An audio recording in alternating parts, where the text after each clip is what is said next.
Hi, gang. Welcome to another episode of Breaking Biz Dev.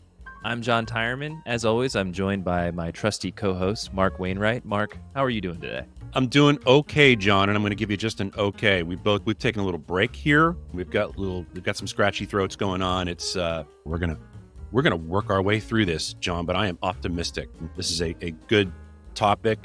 Recently, we took some business development job descriptions to task. Yes, we did. I had some fun with that. Hopefully, not at the expense of anyone out there. But today, I think we're going to, as we like to do, take that big, messy pile of business development and break it out into some roles and some skills, some responsibilities, and really kind of lay wide open how complex this whole sort of business development thing is for professional services firms. Yep.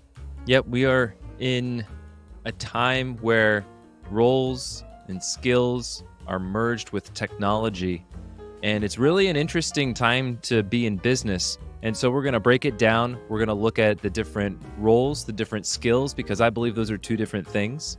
Mm-hmm. The technology you mentioned, I think that's one of those ripped from the headlines things, right? Everybody's talking about how AI is going to impact everything. And I am connected very closely with some proposal professionals who are, from my perspective, leading the charge with AI. I think anytime there's an opportunity to bring a technology to something as laborious as assembling and putting together a written document that's a proposal that sometimes are extremely complex documents, anytime there's an opportunity to improve that, streamline it, etc., using available technologies, I'm all for it. So I've got some good professional contacts in the proposal industry experts group. They call themselves PI, and there's a ton of information. They have some courses right now on how to integrate and how to leverage AI in proposal development. So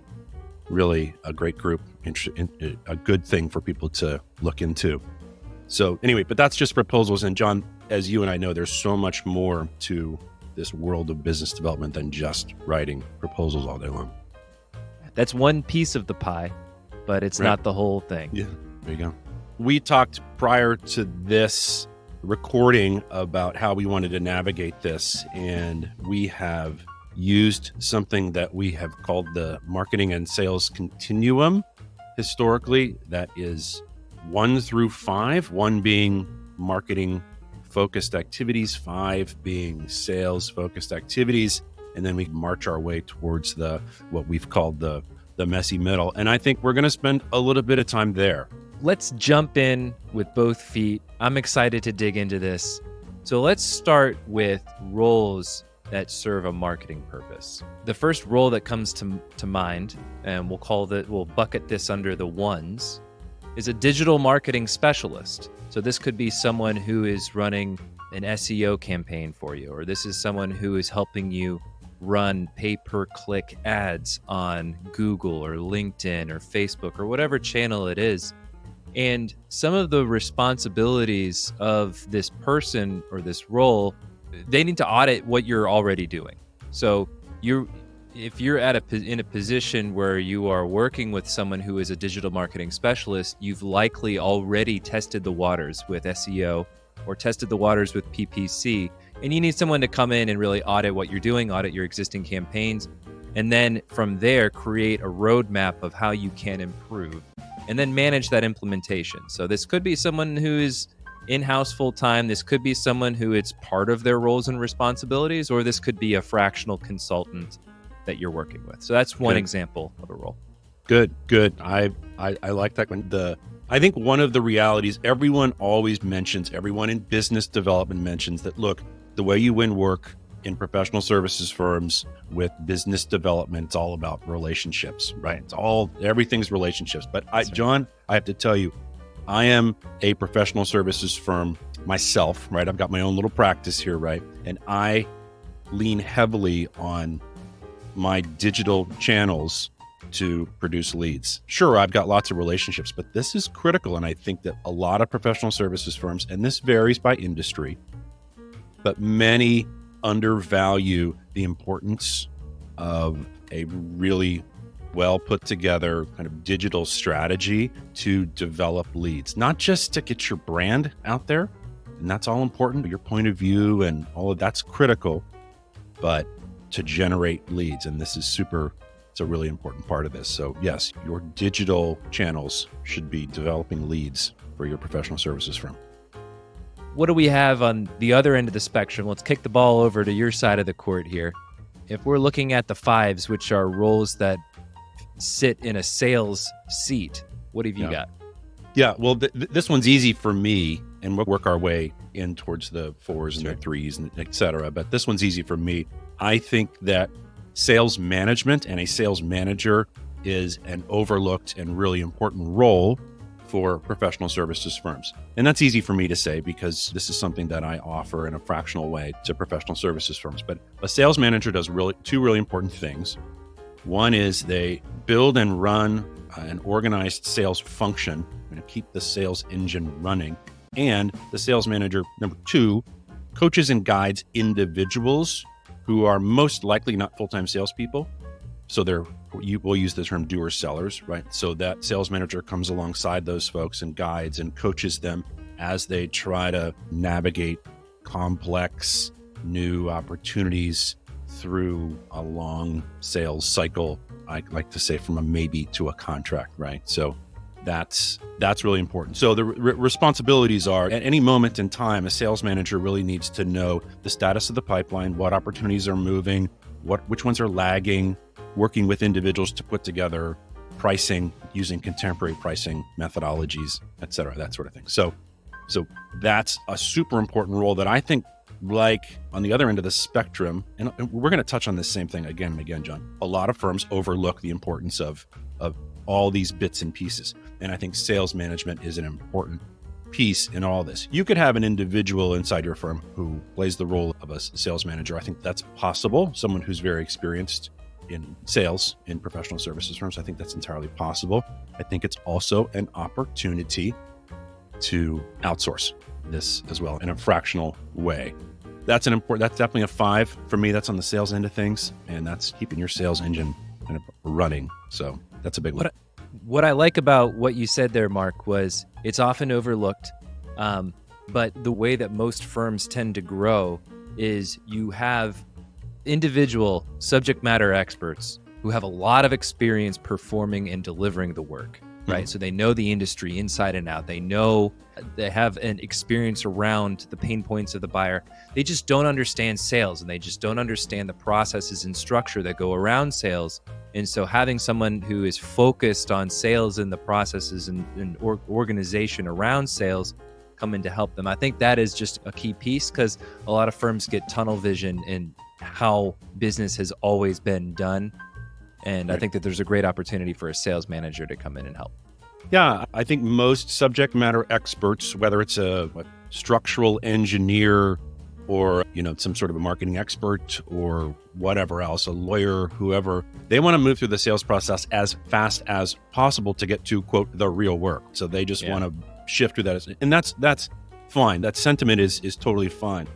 What happens, though, in order to expedite the sales process is they sacrifice way too many things. They don't scope the project well. They haven't fully understood. They leave money on the table. Their pricing is upside down and backwards. Tons of issues happen when you overlook the importance of a deliberate sales process, and that's the world of your sales manager. So good points. All right, let's head back over to the other end of the spectrum and talk about some more ones. All right, I'm going to give you a double play here. So here's 2 different roles that I would consider under ones. First, we've got graphic designers.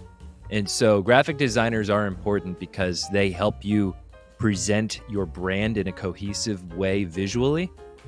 And they support marketing. They can support proposal development. They can support a number of different functions internally with visual assets.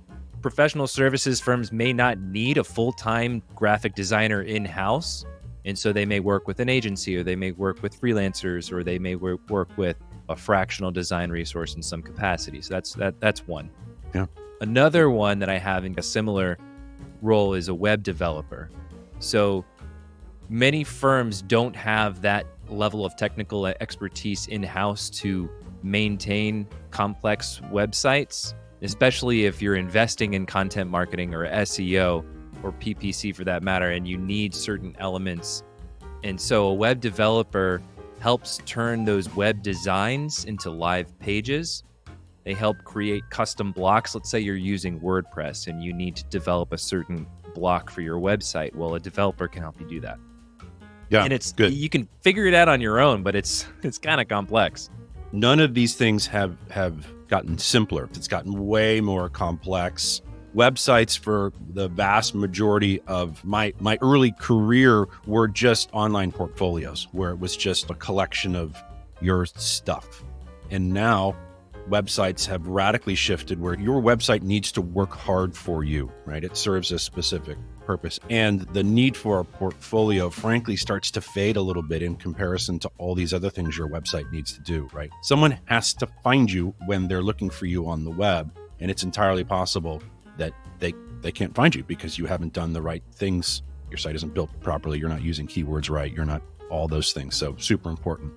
On that first graphic designer thing, I have, when I meet and talk to a lot of the folks that are in proposal development, the topic comes up again and again that graphic design is important, but there's a guy named Edward Tufte who wrote a book. There's a book called The Visual Display of Quantitative Information. We're getting into the weeds on this one in just a I'm gonna have to check that out. It sounds like just a bit, but it's an ages-old book, but it's really wonderful. So my point being on this whole thing is that graphic designers, particularly since they're dealing with a lot of data and a lot of visual information, and they're using comparisons and building together charts and tables and all that sort of stuff, right? Those need to be put together in a very thoughtful, intentional way, and not just quote made pretty, but we're talking about information design rather than graphic design. It's information design. My preference is that those individuals that are in professional services firms doing marketing, supporting the proposal function, start to think about the critical importance of information design. So I think that's super cool. Yeah, Edward Tufte, fantastic book. I'm gonna have to check that out because the topic is right up my alley. Yeah. All right, passing it back over to you. Let's go to the other end of the spectrum. Yeah, let's do that. And I think that maybe I'll touch on 2 here. I'll touch on a 5 and maybe a 4. So the 5, I think when people imagine sales, they're like, oh, what is a role of a person? Someone's in sales. And a lot of professional service firms don't have full-time salespeople.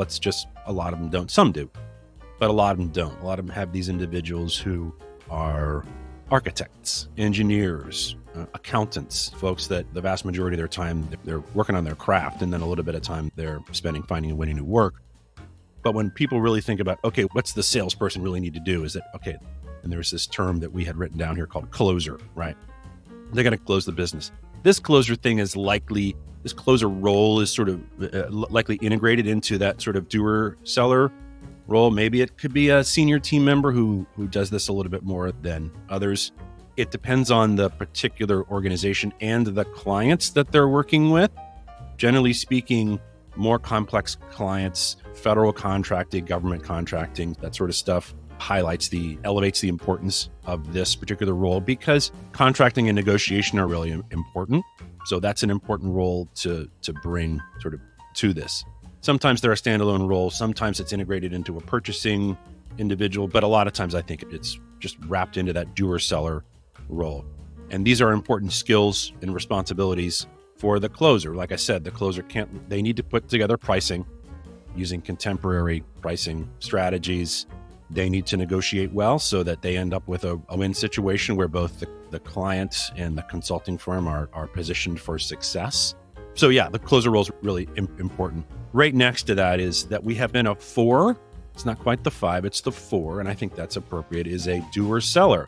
Because I think a doer-seller, it's a big term. And being a big term, it gets really complex in that doer-sellers have a lot to do.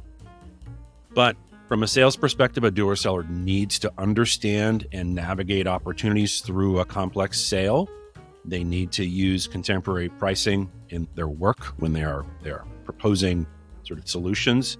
But the doer-seller also needs to have one foot in sort of creating opportunities. And a lot of that feels to me like prospecting, where they're doing specific targeted outreach towards potential clients, where they're working with existing client accounts to uncover new opportunities. So that straddles a 4 and a 5 for me. So there's a generation part of it where they're starting to they can leverage a little bit of marketing content, marketing approaches, using prospecting sequences. I think we've talked in the past about using prospecting sequences. So that starts to crawl our way a little bit towards the middle, towards marketing. So that's a complex role. And there's 2, there's the 4, which is the doer seller. And then 5 is whether or not it's an independent person or not. It's a closer. It's a person who really understands and can take a sophisticated approach towards finalizing contracts. Those are 2 great examples of roles that help you win new business on the sales end of the spectrum. Yeah. Very close to the point of revenue. Yeah. Being a doer seller, as a fractional consultant myself, I am a doer seller, so I understand and can empathize with that. And one of the things to visually picture here as we're walking through these 1s and 4s and 5s is that what we're constantly doing here is putting on new hats. We've used the reference before, like the little Lego character, we're putting on whole new heads. All of these things are so different. I mean, it is so different to be working on a web project where you are taking a really organized, sophisticated approach towards search engine optimization, search engine management, keyword uses, all that stuff, marketing campaigns, email campaigns, social campaigns.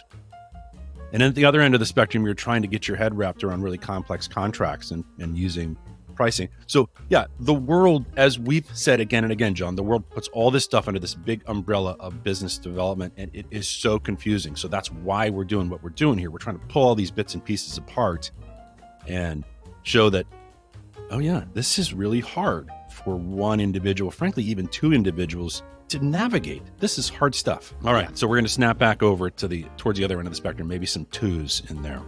Yeah, let's talk about some 2s. Let's talk about some marketing. And Mark, you mentioned something earlier where you were talking about how the technology and the platforms have become so advanced that you really need to have like a specialization in each of them in order to use them effectively. Right. Once upon a time, maybe 10, 15 years ago, you could just post blog posts. You could just post on LinkedIn or Twitter. And you could drive traffic to your website simply by just showing up and posting. That's just not the case anymore. Everything really needs to be more intentional with the topics you're talking about, how your marketing is positioned and structured in the messages that you're putting out there on these different channels. And so therein lies the importance of this next role that I want to talk about, the marketing director role within professional services firms. And so with this proliferation of technology and with all of these specializations that are popping up in marketing, a marketing director in professional services has their hands full, really. Yeah. They're coordinating with resources, they're coordinating with sales, they're handing off leads to the sales team. They're that bridge between strategy and execution. And I think that's increasingly becoming more and more challenging to manage and to direct those resources and keep everyone rowing in the same direction. Yeah. Great point. And it seems so easy when you build this marketing director position. We read through some of those job descriptions recently, just to keep piling stuff into this role. Because this is a director level role. This is a fairly high level role. This person's going to have some significant salary in the organization. It's overhead. So, they have to put the kitchen sink in here. So yes, I mean, everything you just mentioned there, all of the marketing responsibilities that this person is going to be in charge of are huge and critical for the firm. But then we start stacking all this other stuff on there. So yes, you're absolutely right. And we would, just to be super clear about this, yes, we think that the other things that get tacked on that are more sales related need to be associated with someone else, either in a fractional role or just someone else's responsibility entirely. Yeah. So it's a big role, but all too often this is like the flypaper role. It attracts everything. Well, because there's so many different ways that you can market a professional services firm, and firms get caught up in, I think mostly business owners and business leaders get caught up in the shiny object syndrome. Yeah. And then they push that onto marketing directors. It boils down to a matter of focus and discipline. when Right. it comes to marketing. So true. Hey, and here's to all those brave souls who have taken on the role of marketing director inside of a professional services firm, because your Yeah. plate is full, right? You got a lot of stuff going on. So here's to you. As I've done that role, John, and it was really hard. All right, let's wander into the messy middle. I think we're wandering in there. I think we're Yeah. wandering into the messy middle here. So the messy middle we've talked about before is this.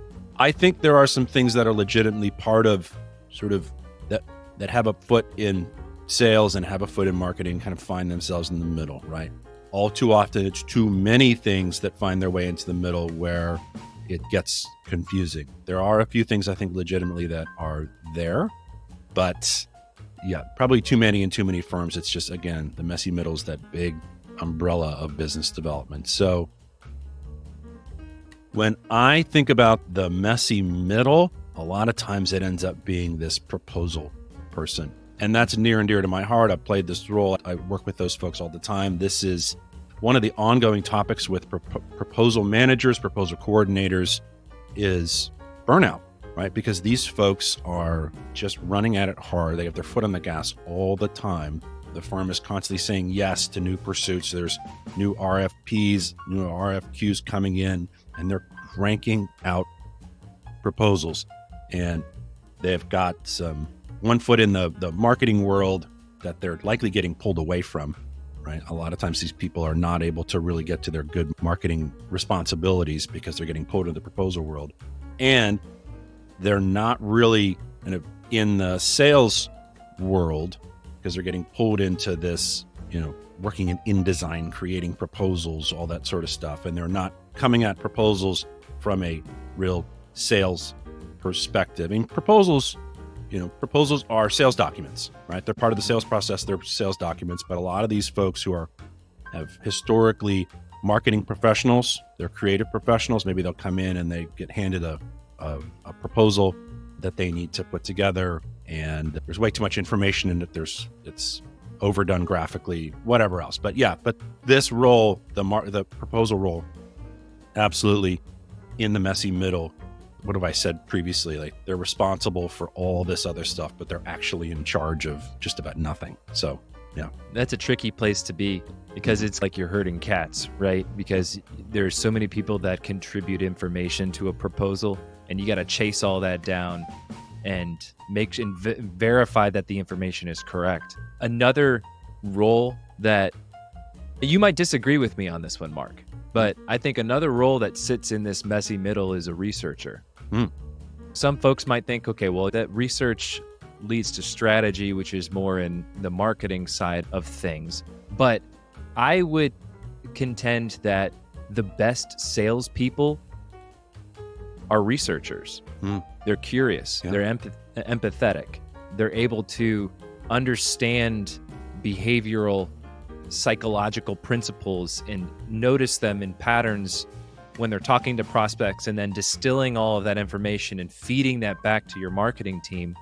And then marketers need to be a researcher in some capacities as well, identifying the right markets to pursue, sourcing insights that can help with positioning and content development. So there's the role of a researcher, or I guess maybe you could call it research as a skill that marketers or salespeople need to have. So I think that's one that lands in the middle. I would totally agree with you, actually. I think that research for research's sake is not what we're talking about here. We're talking about targeted, specific, what's the latest information, what's on the bleeding edge, where's this industry going, what are future trends, all that sort of stuff. And I think that absolutely is a critical tool for both marketing and sales.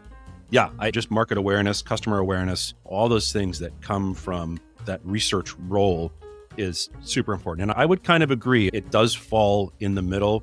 They probably get tugged one way or another. Some people might say, oh no, that's going to get pushed into marketing. But I would agree that I think a really solid research role inside of a firm, even if it's someone's specific role or part of someone's job, it's super important. So it can't get sort of put on the back burner. Should we talk a little bit about some skills? I think this gives us a good swath of the different types of roles that can contribute to business development for professional services.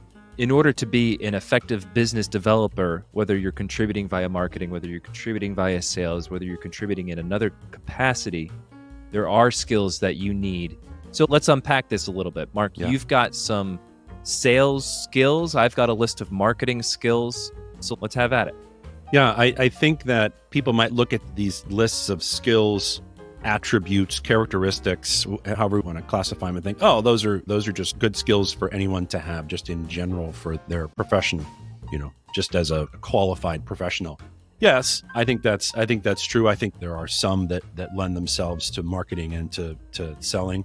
The handful that I have related to sales skills, first and foremost, curiosity is super, super important. And the reason I highlight this again and again is because experts inevitably start to lose their kind of youthful sense of curiosity. So that's critical. Really coming at prospective clients with a really curious mindset is critical for successful sales. They have to be aware of and understand and lead a successful sales process. And they have to do so in and I use the term professionally persistent way.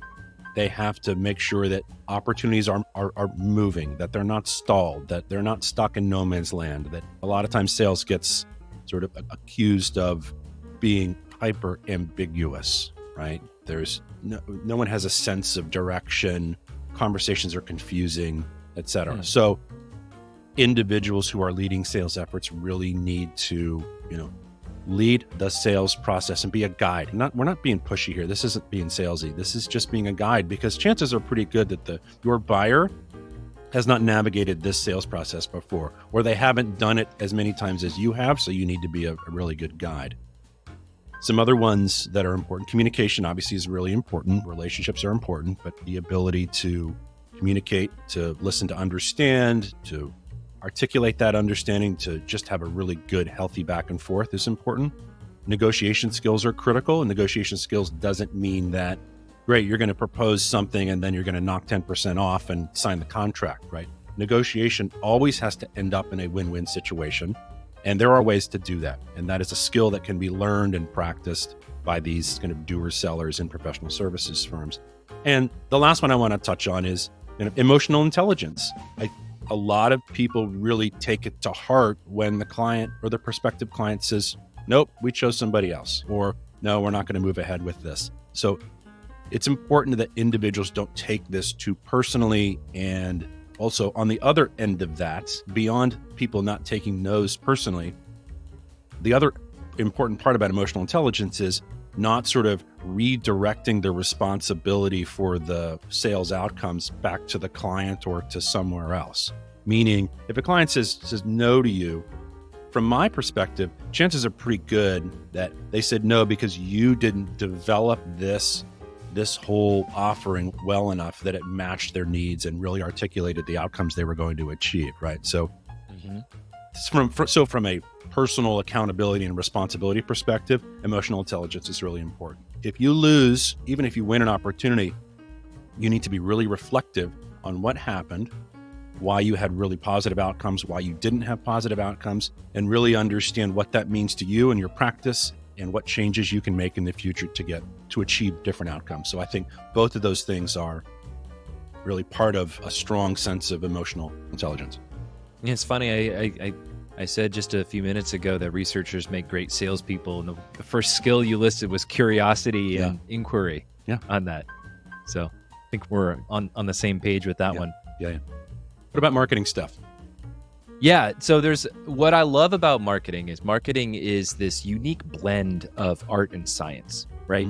So you've got all of these different scientific disciplines that are converging. You've got behavioral psychology, you've got statistics, you've got ethnography, and then you've got all of these different arts that are blending in as well. You've got design and color theory, but then you've got the art of persuasion and negotiation that takes form in your copywriting.